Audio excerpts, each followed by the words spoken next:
Hello everyone, welcome to Khadayat education. बच्चों, आज की वीडियो में हम पढ़ेंगे सभी परीक्षाओं की दृष्टि से इम्पोर्टेंट कवि ऋतुराज का जीवन परिचय।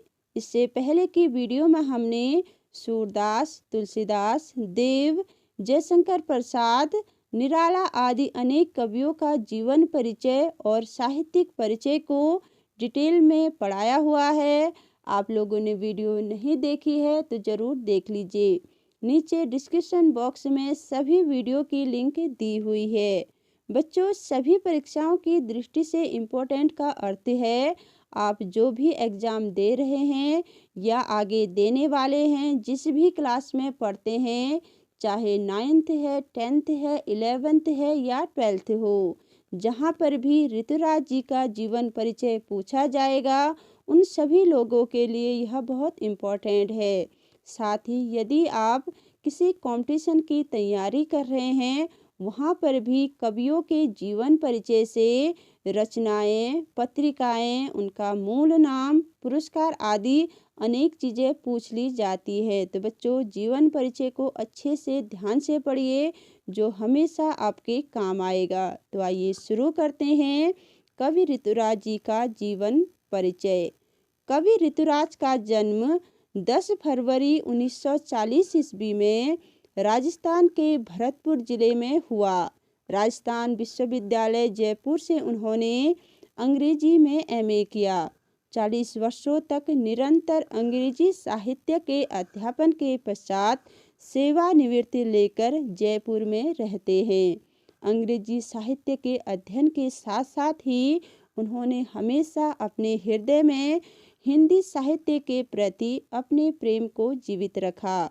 उनके इसी हिंदी प्रेम के कारण उन्होंने अनेक काव्य संग्रह की रचना की।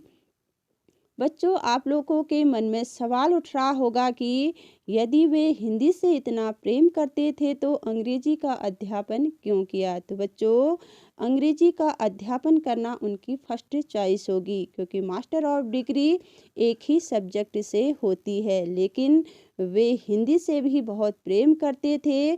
उसी के कारण उन्होंने अनेक काव्य संग्रह की रचना की। बच्चों, अब पढ़ते हैं उनकी साहित्यिक विशेषताएं। जनवादी कवि ऋतुराज कल्पना लोक के कवि न होकर यथार्थ जीवन के कवि कहे जाते हैं। समाज में उपेक्षित, शोषित, असहाय, पीड़ित लोगों की व्यथा के साथ उनके दुखों को अपनी वाणी प्रदान करना व सामाजिक परिवेश की समस्याओं को अपने काव्य में स्थान देना ही उनके साहित्य की प्रमुख विशेषता है। उन्होंने सदैव अपने साहित्य के माध्यम से सामाजिक परिवेश में जनसामान्य की मौन समस्याओं को उजागर किया। बच्चों, वे कल्पना लोक के कवि नहीं हैं, अर्थात वो कोई भी कार्य कल्पना के आधार पर नहीं करते थे। वे जो सामने देखते थे, जो महसूस करते थे, उसी के आधार पर अपने काव्यों की रचना करते थे। अब पढ़ते हैं बच्चों उनकी रचनाएं। ऋतुराज जी के अभी तक लगभग 8 कविता संग्रह प्रकाशित हो चुके हैं, जिनमें से प्रमुख हैं एक मरण, धर्मा और अन्य, पुल और पानी, सूरत नीरत, कन्यादान जो क्लास 10th में है, लीला, मुखारविंद आदि। बच्चों, अब पढ़ते हैं उनके साहित्यिक अवदान अर्थात साहित्यिक सेवा के बारे में।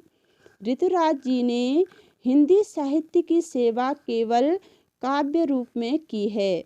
उन्हें अपनी साहित्यिक सेवा के लिए अनेक पुरस्कार भी प्राप्त हुए, जिनमें से प्रमुख है सोमदत्त परिमल सम्मान, पहल सम्मान, मीरा पुरस्कार, बिहारी पुरस्कार आदि। बच्चों, अब पढ़ते हैं उनकी भाषा शैली। ऋतुराज जी की भाषा जन सामान्य की सरल, सादगीपूर्ण, मधुर व गंभीर रही है। उनके काव्य में तत्सम, तद्भव, देशज विदेशी शब्दों का प्रयोग किया गया है। उनके काव्य में अलंकारों का प्रयोग कम दिखाई देता है। उन्होंने अपने विषय की गंभीरता के अनुसार शब्द की अभिधा, लक्षणा, व्यंजना तीनों शब्द शक्तियों का सफल प्रयोग किया है। तो बच्चों, कैसी लगी वीडियो? पसंद आए तो लाइक कीजिए, शेयर कीजिए और सब्सक्राइब करना मत भूलिए। साथ ही पाठ से यदि आपको कोई डाउट है तो कमेंट बॉक्स में ज़रूर लिखिए। मैं पूरी कोशिश करूँगी कि आपके सारे डाउट क्लियर हो सके। तो मिलते हैं अगली वीडियो में। Thank you.